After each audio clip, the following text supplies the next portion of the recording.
All right. Aloha, everyone. Welcome back to another episode of Manoa Valley Theater Live. I'm your host, Dylan Chase Lee.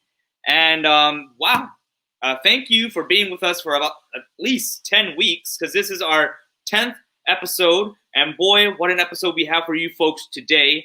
But enough talk. As is tradition with any Manoa Valley Theater Live episode that we do, we must always talk to the main honcho himself, Kip Wilborn. Kip!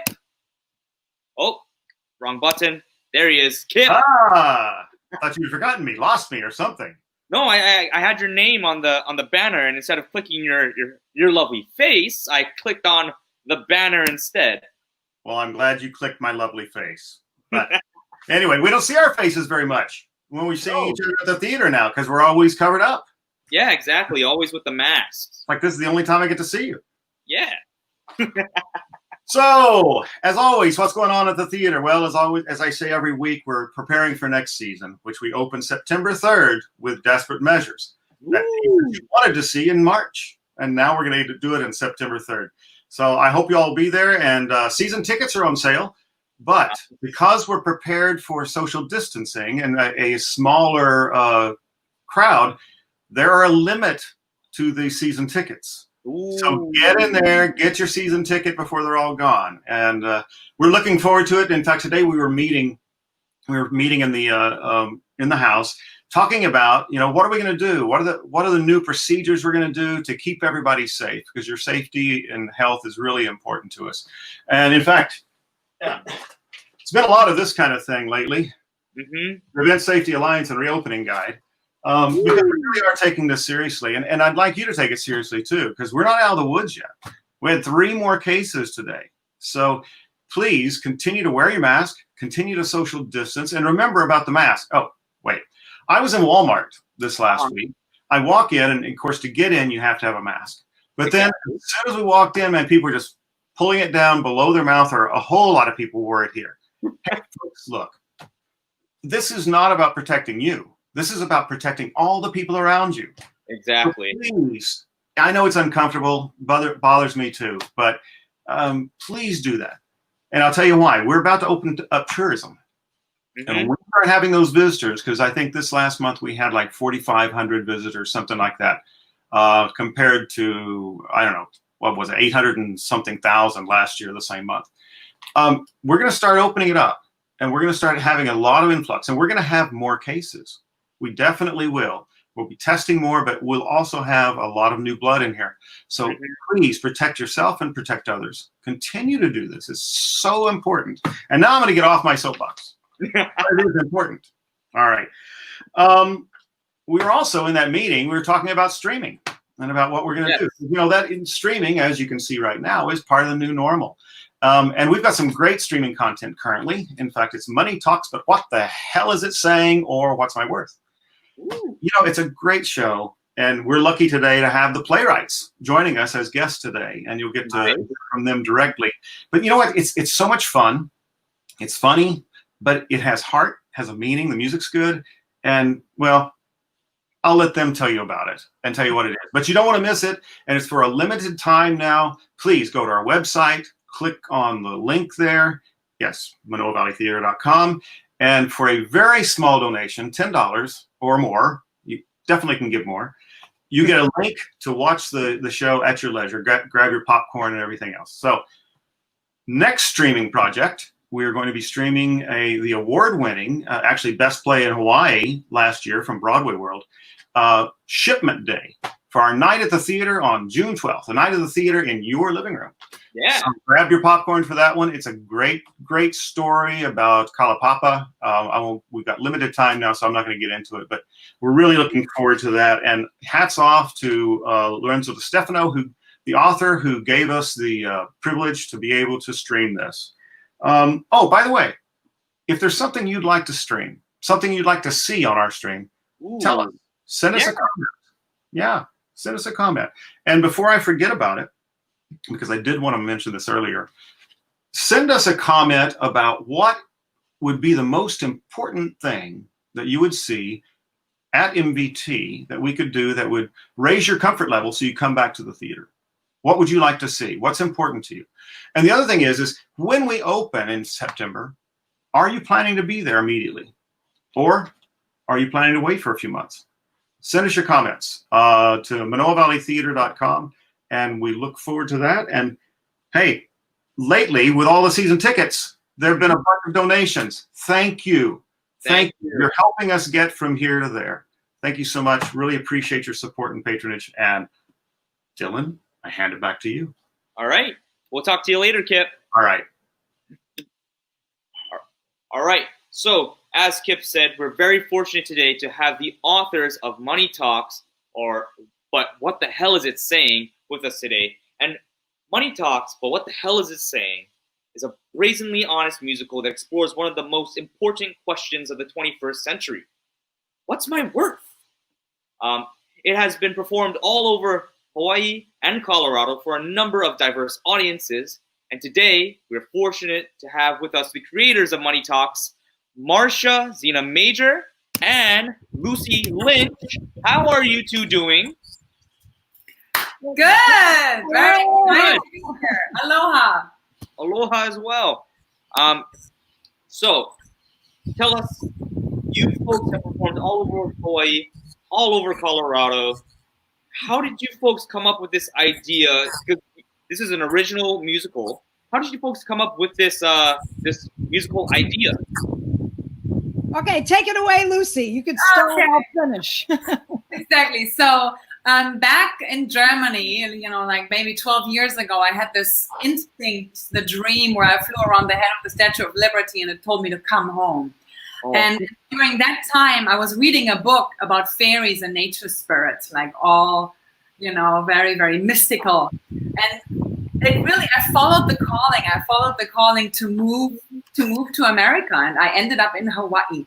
And as a singer and songwriter, as an artist, trying to kind of figure my way out here, very, very far away from the place I used to call home.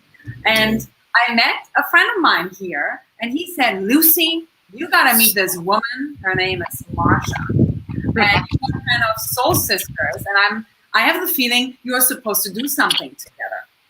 And Marcia, what happened? And so now I'll take the rest of the story, which is that I've been a professional writer and author of more than 10 books in many languages since the late 70s. And when I moved to Hawaii in 1992, something extraordinary happened to me. The trees and flowers started speaking to me when I was living on Oahu in Kailua. And I ended up producing a manuscript from what nature said to me. And it sat in my drawer for 7 years, and then I sent it to a British publisher who loved it. He published it. It became an international bestseller, translated into many languages, including German. Ooh. And the title of it was Believing in Fairies, a Manual for Grown-Ups. And then this friend of mine said, "You got to meet Lucie. Something about you too. You got to meet each other." And I knew Lucie was German, so we decided to have a friendship date at Mocha Java Cafe in Ward. That's not there anymore. And I brought the German version of my book, thinking I would show it proudly to my new German friend. And when I showed it to Lucie, she nearly fainted because it was exactly the book my mother had given me probably, 5 years prior to that. Whoa. And the book that has changed my life, and the author was sitting right in front of me in the cafe in Honolulu. And I felt like it was destiny. One of those moments in life when you're like, oh, it's happening. I mean, what are the chances, right? I mean, this almost senior citizen back then, Jewish New Yorker meeting this young, beautiful German woman, and this fairy book brought us together. And we discovered at Mocha Java Cafe, we started meeting because we had so much in common. To just get back to your question, Dylan. And we discovered that not only were we both talented artists, I'm a writer, a poet, etc.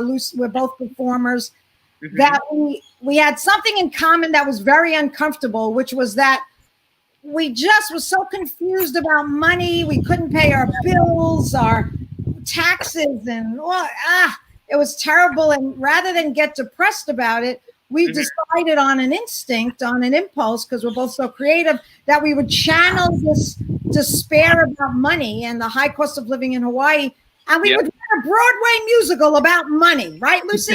Exactly. We really decided, there must be a way to have a more creative way to deal with finances instead of just getting, depressed and feeling like a failure, right? And so we started doing it. We started just making it up from scratch. I mean, in the end, what we really made up was a full-length Broadway musical about money that we called Ka-Ching. And we developed all the characters. We made everything up. We started singing into our iPhones. People would come to Mocha Java Tuesdays and Fridays. We're in for a treat because these two crazy ladies would sit there, and then get up and do a little choreography. And we were just, making everything up. And then at some point, I think about 18 months in, we had a full-length script. And we were like, okay, what are we going to do with this? And we reached out through Craigslist to professional Broadway-style composers to see if we could get some feedback, right? And to just make a long story short, one thing led to another. We're not going to give everything away because the show, which you can now, if you donate, you'll get the 90-minute, 2-act musical performed at Doris Duke Theater. Never before seen by anyone, but all you have to do is donate and you can see the show, because some of this is actually in the show, how we met. But the long and short of it is that Ka-Ching Broadway musical draft ended up morphing into a 2-woman musical, TED Talk meets Broadway musical, about the two of us trying to write a Broadway musical and trying to work through all our money demons. And that's what Money Talks for What the Hell Is It Saying is about. It's a show about two of us authentically and very vulnerably and very honestly and very funny, sharing with the audience our money struggles as we jump in and out of the Broadway characters that we created. That's Money Talks in a nutshell. Well, thank you for that in-depth, detailed answer to my question. No, honestly, I mean, sometimes I get, I interview people and they just say one sentence. I'm like, all right, I'm going to just move on. But thank you for that. Remember, Dylan, you're not going to be able to shut us up. That's true. That's true. All right. So obviously, you folks, are very close with one another. You've conceived this child of sorts with Money Talks. You folks make it sound so easy, but I can only imagine that there have been numerous challenges along the way with this project. Could you kind of go over some of the most difficult times you folks had in regards with the project or just with each other in general? That's a terrific question. Lucie, you want to take it? I think, absolutely. I mean, first of all, the first, more like on a creative level, the first problem that we encountered was that, yes, I'm a professional musician, but I don't have the capacity to write music, like sheet music, right? So the first issue that we faced was, so how do we get the music out of the iPhone, to a piano player and, approaching someone locally being like, hey, we have this musical, we signed up for the Oahu Fringe Festival, do you want to perform with us? But we don't have any music written out, right? And so we were so lucky that we found one of the most talented people here locally, Sean Chu. And he was like, let's do this, ladies. And so he was literally, we met in my 300 square foot apartment with the iPhone and, you know, kind of like singing to him. And he figured it out, you know. So that was more on a creative level. But I think we faced so many challenges. There were several times we wanted to give up. And Marcia, maybe you want to touch on a few of those. Yeah. But it was definitely challenging. I would just say that, you know, we, you know, for anybody listening, anybody that has a big idea, I keep dropping out of that, that, you know, it took a tremendous amount of courage and persistence and willingness for us to face a lot of failure. We were turned down initially by, you know, every theater. We ended up performing it for the entire women's prison, for churches, synagogues, corporations, drug rehabs, because nobody knew who we were. So theaters were saying no.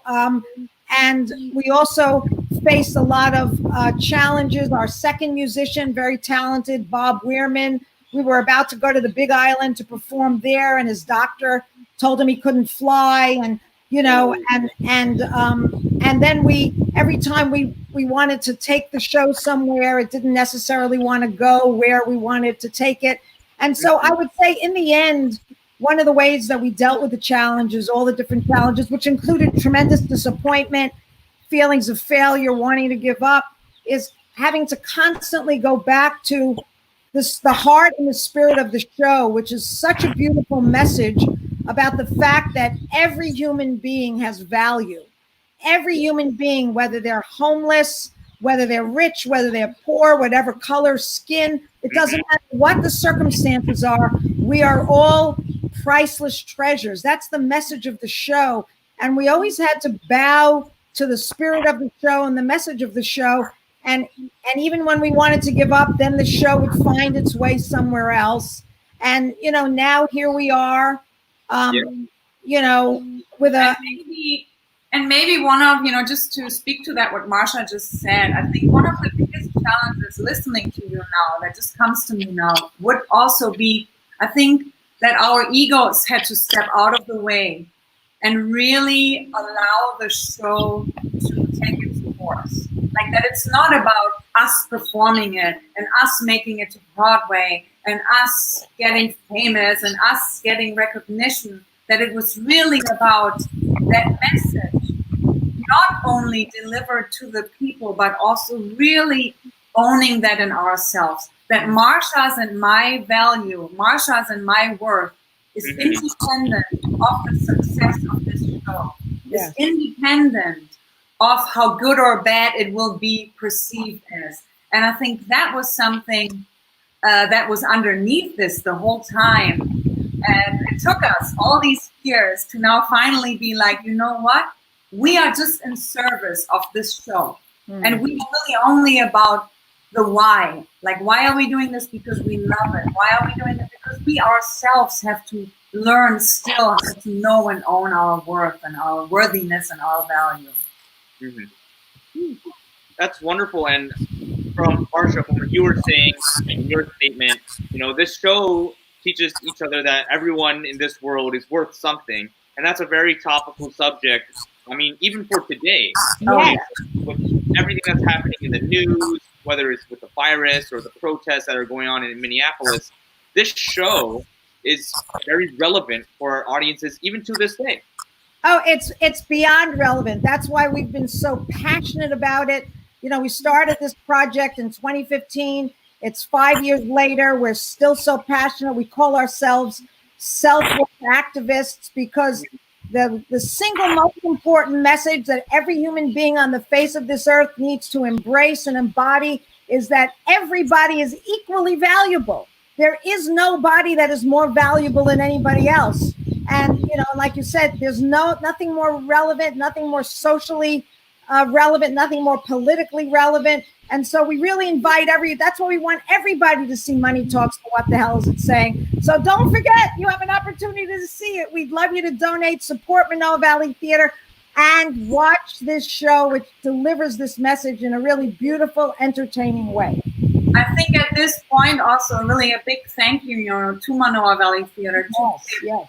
and Sarah, to Brett, all of you, Dylan, to trust us enough to really say, what, we're going to take on this creative project of how about we ask for donations and we offer something in return and see how it goes, to trust us with this.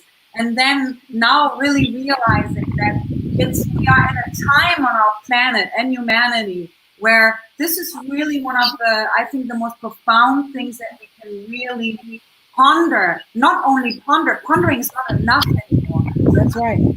Really embody this and to really look at our own pains around that. Like, how come I still define myself by the amount of money that I have, by the car that I drive, by the clothes that I wear, by the color of my skin, the beauty of my appearance, all of that. How come we are still in that?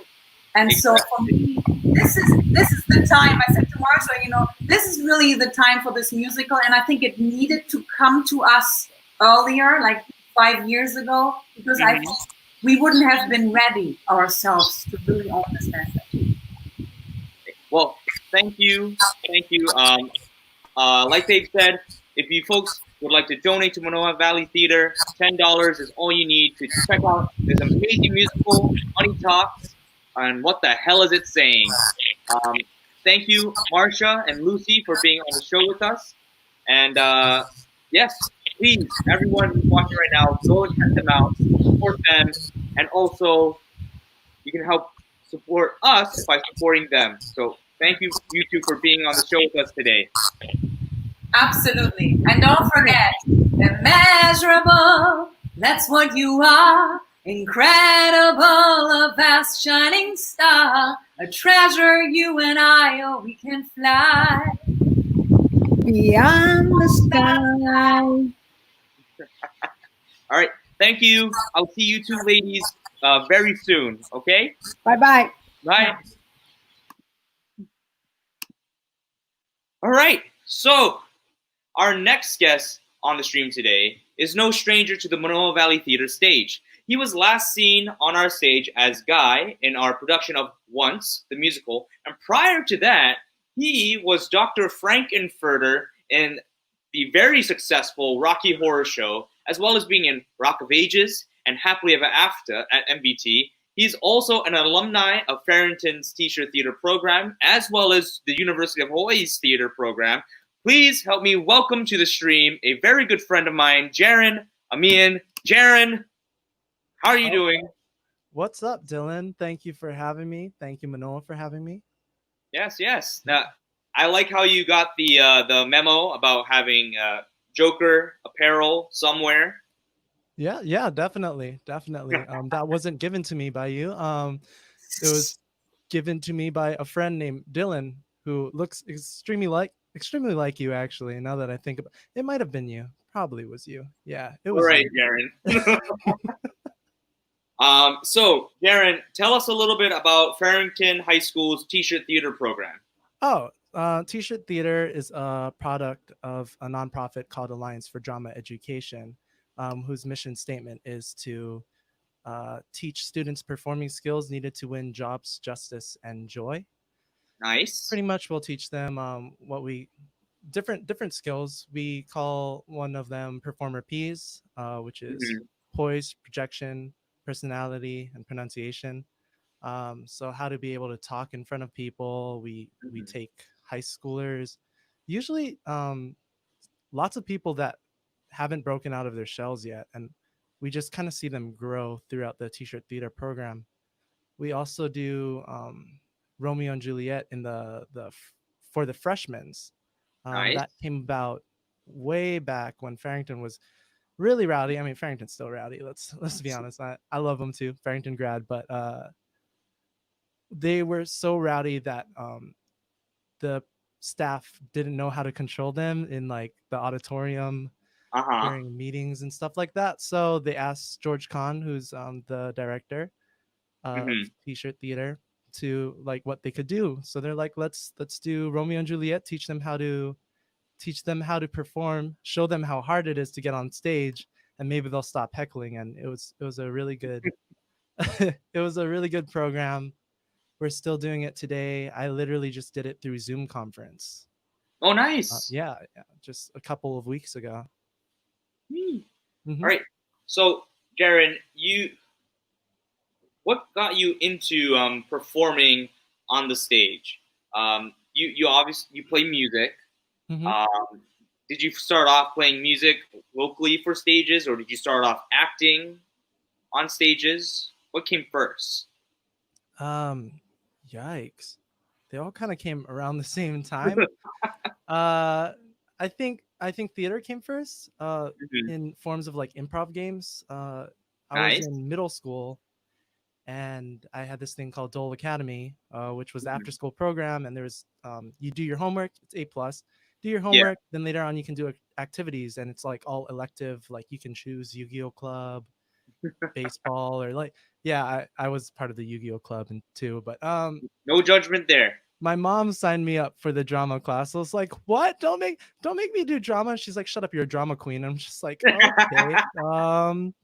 Yeah, so I started doing drama. It was just all improv games. I'm like, I love this so much. And then my teacher for that drama program told me about T-shirt theater. So it like all kind of lined up after that. For music, my family always plays music. My grandpa plays guitar. Most of them worked at a care home, Maluhia, and during Christmas we would go there, play guitar, do Christmas carols for all the residents. So that was kind of ingrained in there. So when I learned in middle school again how to play instruments, the uke, once I started learning how to strum, it kind of picked up from there. Very momentum based. Yeah. Nice.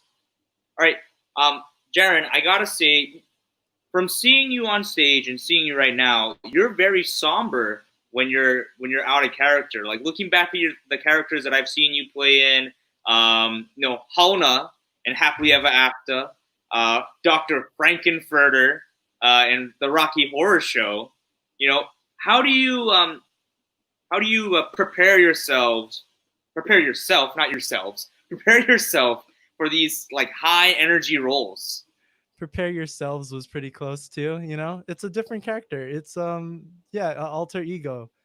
I don't know, like I'm also a Gemini too, so like if I'm at home, I'm gonna be chill, but if I'm out, I love people.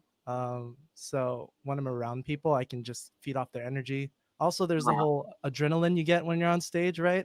Yes. I remember the first time I did Frankenfurter, I was about to step out. I'm like, what if they don't like me? What if they don't like me? What if they don't like me the whole time? And then as soon as I came out and they cheered, I was like, what is this? Oh my goodness, it was fun. It was really great. So yeah, I don't really prepare myself. I just become the character as much to as much as my ability to do that, how you say that correctly. All right. Well, Jarren, we're getting messages saying that some people aren't able to hear you right now. So why don't we kind of make this interview a little upbeat, so to speak? Are you picking up what I'm laying down? Yeah, I'm picking up what you're laying down. Are you smelling what I'm cooking? Pansit? Sure. Come on over after. All right. All right. Yeah. So this one's a song I sing like I wrote it, but I didn't write it. Excellent job, Jarren. Excellent job. The people in the comments are absolutely loving you. We have a comment that says, Jarren, you're so handsome, cute, sexy, talented, and versatile. Oh, that's legit. Awesome. Yeah, that's a legitimate comment. That's not from me. Wow. I was like, wow. Okay. All right. So, Jarren, how do you say that we close this show down? I say that we all give money. Okay. It'd be really great. I think it's really great to donate to the arts. So definitely, please, if you guys are able to, donate to Manoa Valley Theater at manoavalley.com. I'm reading the please donate at 808-988-6131. Gotta say the dash. But please donate. Helping the arts is amazing. And thank you guys. All right, thank you, Jarren. Just for that, I'm going to leave you on the stream so you can bask in how awkward you just said that. I'm going to bring back Skip, Marcia, and Lucie. Jarren, that was memorable. I loved it. Thank you. Lucie, Marcia, thank you so much. Thank you Absolutely. so much. We're so excited about everyone seeing your show, and thank you so much for all of the generosity, giving us this content to stream. We really appreciate it. Thank you. Jarren, we might reach out to you for the extended version of our music. I was thinking the same thing. Oh, when my I was goodness. in Manoa. Yeah. There you go. Yeah. You know what? You know, the version of the show that you're going to do was kind of expanded. The one you're going to do for us. So I don't know. Maybe sometime in the future we'll have to have you come back and do it live. Exactly. Someday, maybe Jarren will join us. Maybe so. Maybe Sean will come join us. Ooh, yeah. Hey, so during the show, Pat Addis, who is the producer of Desperate Measures in New York, sent me a little note, and on June 1st at 1:10 p.m. Hawaii time, 7:10 Eastern time, there's going to be a live panel with the creators and cast of Desperate Measures. So I encourage you to go, check it out. We'll put the link on the website because it is a Zoom invitation. So you have to send the stuff in and they send you the link. We'll put it on the website where you can find it and enjoy it. All right, Dylan, what else? All right, that's pretty much it. All right. If any of you folks are free tonight, come join Improv Hawaii. They're going to be doing a improvised rap battle that they picked up yours truly for. So if you want to see me do terrible in rapping, up against Johnny Castor and Daryl Bonilla, come check Improv Hawaii out. Come on, Dylan. Let's see your best. Your best gestures. Come on, bring it to us. Bring it. Best. Oh, you want me to freestyle right now? Yeah, freestyle right now. Come on. Yeah, freestyle at the ending of the show. Go ahead. Give us a Yeah, give us an ending to the show. Yeah. All right.